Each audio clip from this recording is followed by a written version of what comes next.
Hello YouTube, ici From Data to Big Data, et aujourd'hui on va attaquer le premier cas pratique. C'est la première vidéo où on va attaquer les démonstrations. Donc, comment ça va se passer?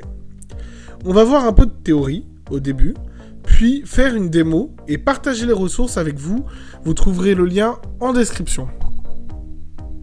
On va attaquer cette partie pratique sur ELK, Elasticsearch, Logstash et Kibana.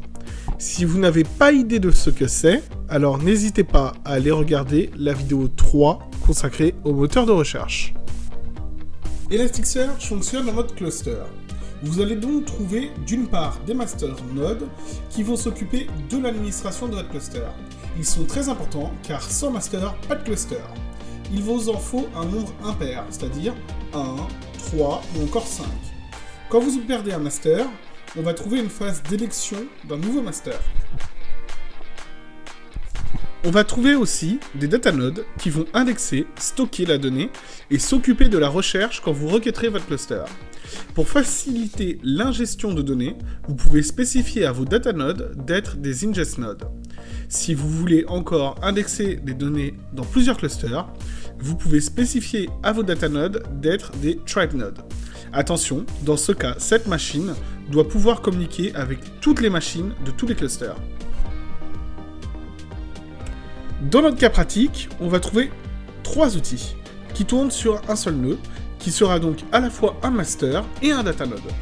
En termes d'outils, on va trouver Logstash, qui va nous permettre de transformer nos données via des regex ou encore des groq, qui sont eux des regex préfabriqués.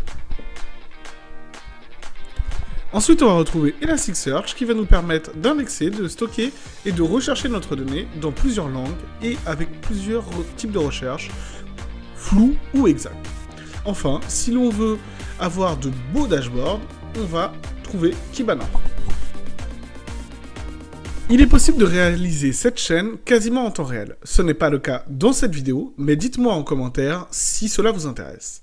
Je compte aussi vous faire une vidéo où ce n'est plus Logstash qui insère les données, mais plutôt Spark qui traite et puis insère les données.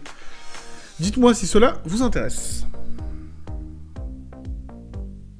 On peut imaginer Elasticsearch comme une base de données NoSQL orientée documents. Nous allons donc comparer Elastic à une base de données relationnelle. On peut voir ici un index comme une base de données. Un document représenterait une ligne, alors qu'un champ d'un document représenterait une colonne. Avant de continuer, on va parler de Lucene. Lucene, c'est une bibliothèque open source créée en 2000 par Doug Cutting. Cette bibliothèque est écrite en Java et permet d'indexer et de rechercher des documents. Dans Elasticsearch, un index est composé de shards. Un shard est une instance de Lucene.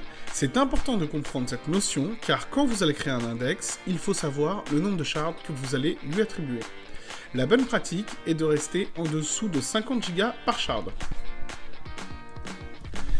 Il faut aussi définir des réplicas. Les réplicas sont des copies de shards stockées dans d'autres nœuds. Ils permettent d'être tolérants à la panne, par contre, ils dupliquent la donnée. Ils améliorent aussi la recherche, car dans Elasticsearch, la recherche de documents se fait à la fois sur les shards et sur les réplicas. Maintenant, allez sur le site d'Elasticsearch et téléchargez Logstash, Kibana et Elasticsearch pour Windows. Ce sont en général les .zip. Donc sur internet, si vous cherchez le port 9200 ou le port 5601, vous ne trouverez aucune réponse. Maintenant, on va démarrer Elasticsearch et Kibana. Donc pour ça, on a dézippé les dossiers qu'on a récupérés sur internet. Ensuite, on démarre les .bat qui sont à l'intérieur des bins. C'est ce que je suis en train de faire là. On les exécute effectivement. On va voir quelques logs qui vont nous dire qu'on peut démarrer. Ensuite, on va aller sur Google, enfin sur Internet, pardon. Puis, on va chercher Elasticsearch et Kibana. Donc les ports 9200 et 5601 pour Kibana. Et effectivement, on voit à ce moment-là qu'on arrive à accéder aux applications graphiques qui nous donnent toutes les informations nécessaires. Donc là, on va voir sur Elasticsearch les informations qui vont être donné, ça va être le nom du cluster, les versions, etc. Maintenant, on va aller sur Kibana, on va aller dans l'outil DevTools, et on va créer notre premier index. Donc voilà, on va lui mettre des shards et des réplicas.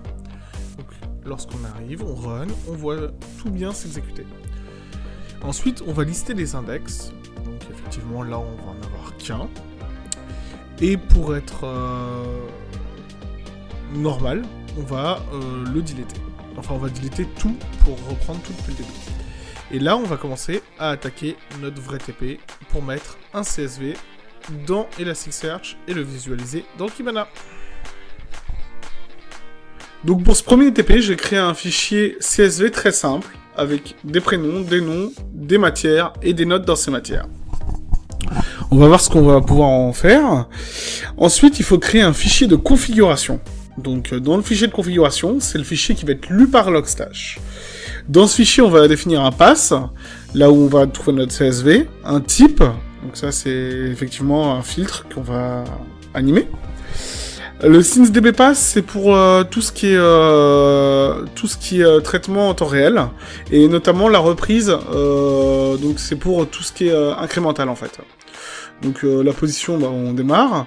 Ensuite, le nom des colonnes, qu'on va trouver ici, hein. Et le séparateur qui est un CSV, tout simplement, enfin un point virgule. Derrière, on va trouver donc une partie mutate, donc c'est toute la partie conversion de données. Effectivement, par défaut, tout est string, et on va vouloir là avoir des integers, voire des floats, mais bon là, on est parti sur quelque chose de très simple avec des integers. Et enfin, on va trouver la sortie qui est la sortie Elasticsearch, donc avec notre port 9200. Donc comment intégrer ces données? Ces données vont être intégrées via Logstash. Donc on va aller dans bin. Dedans, on va trouver un bat.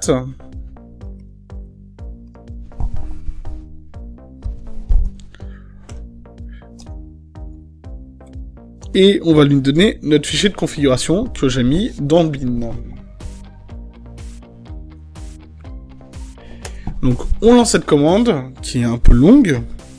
Donc aujourd'hui je n'ai pas fait de temps réel, j'ai fait un CSV court et très simple. Par contre par la suite je ferai plus du temps réel, plus de choses, plus de transformations. Là c'est vraiment, on voit, on découvre, et on fait quelque chose de vraiment très très simple. Donc on parse juste des integers, même pas des floats, on aurait pu hein, bien sûr, mais là ça va être très simple. Donc voilà, hein, là ça se démarre, c'est un petit peu long. Puis on va voir derrière, normalement, si tout se passe bien, que en fait, il va parser les champs grâce au fichier de config. Donc on va voir ça tout de suite. Voilà. Donc là, on voit qu'il a parsé vraiment tous les champs. Et pourquoi il reste en attente? Bah parce que normalement c'est du temps réel, donc on est capable de, enfin, on est capable d'insérer des données au fur et à mesure. Et là, il attend encore les données. Donc, bah nous, on n'en a pas d'autres, hein, donc on va lui dire de s'arrêter. Hein. Enfin voilà, là, donc on a inséré nos données dans Elasticsearch. Pour information, Elasticsearch tourne encore, et Kibana aussi. Donc surtout, si vous essayez d'insérer vos données, faut que Elasticsearch tourne derrière. On retourne dans Kibana, et on va regarder, du coup, nos index. Donc effectivement, on a notre index class avec 5 primary shards. C'est par défaut en fait, c'est possible de le définir. Et un réplica. Mais le réplica, il peut pas être attribué parce qu'on n'a qu'un seul nœud. Et le réplica, il faudrait qu'il soit sur un autre nœud. C'est pour ça qu'on trouve notre cluster en forme jaune. Donc il est pas très voilà. Il est pas très en forme. Hein, il est pas vert, mais il est pas rouge non plus. Donc voilà. Donc on va aller dans management. On va essayer de faire notre index. Bon, ça c'est un ancien index. On va regarder un nouvel. Donc on va créer un nouvel index. Donc effectivement, il nous l'a déjà trouvé. Donc voilà. Alors vous avez bien vu que dans le fichier, en fait, il n'y a pas de date. C'est important, pourquoi? Parce qu'il faut automatiquement un timestamp dans Elasticsearch. Donc là, on va lui dire, bah, tu prends le timestamp du moment de l'indexation. voilà. Donc, on crée, effectivement, là, c'est créé. Ensuite, on peut aller voir dans Discover. Dans Discover, il nous dit que, finalement, on a indexé toutes les données à ce moment-là. Donc, sur ces 5 ans, on a indexé toutes les données ici. Ensuite, on peut aller dans Visualize. Donc, on va dans ce Visualize. Donc là, je suis encore sur un ancien, donc je reclique. Donc, Adopi, c'est un... Pour information, hein, Adopi, c'est juste un fichier open source que j'avais trouvé, et sur lequel je voulais me baser, mais en fait, il n'y a pas énormément de données. Donc, c'est que des données numériques, et il y a vraiment pas grand-chose à faire. Donc là, on va créer nos visualisations. Donc voilà, là, on va créer notre première visualisation. Donc, on arrive, on va créer, des vertical bar charts. On va prendre notre index. En axis, on va prendre quoi?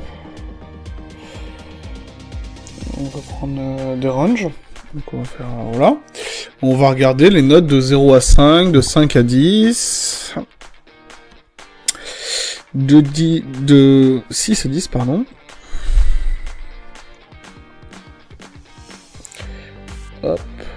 On va rajouter de 11 à 15.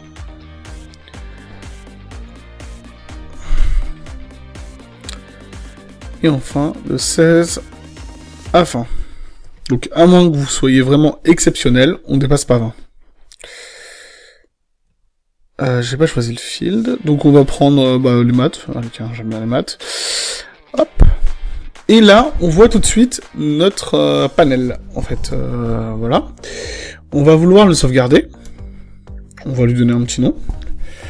Répartition des notes de maths.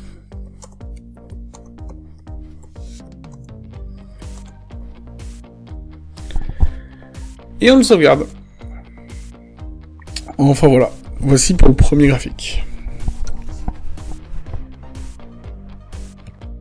Donc pour finir cet épée, on va juste rajouter une dernière agrégation, donc ça va être juste une moyenne de maths, on va faire ça comme ça. Donc on va créer juste une matrix, toute bête, la moyenne de maths, donc voilà.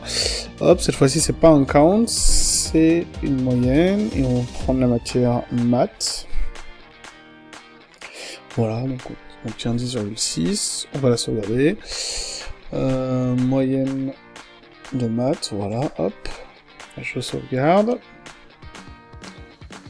Ensuite, je vais dans Dashboard. Donc voilà, je fais Add.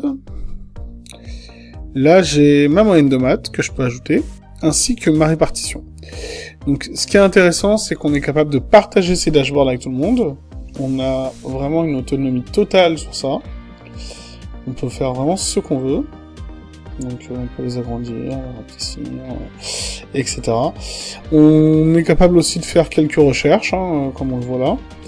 Mais vraiment, là le but c'était vraiment de prendre la main sur Kibana, Elasticsearch, de voir comment ça marche. Je ferai un ou plusieurs autres TP où je traiterai des logs, du temps réel, enfin voilà. Beaucoup de choses. En tout cas pour la partie TP c'est fini aujourd'hui. Voilà pour aujourd'hui. Je vous souhaite une bonne journée. Juste, mettez en commentaire ce que vous souhaitez, plutôt de la pratique, de la théorie, de l'architecture, ou de la data science, peut-être même, ou de la découverte de produits, il n'y a aucun problème.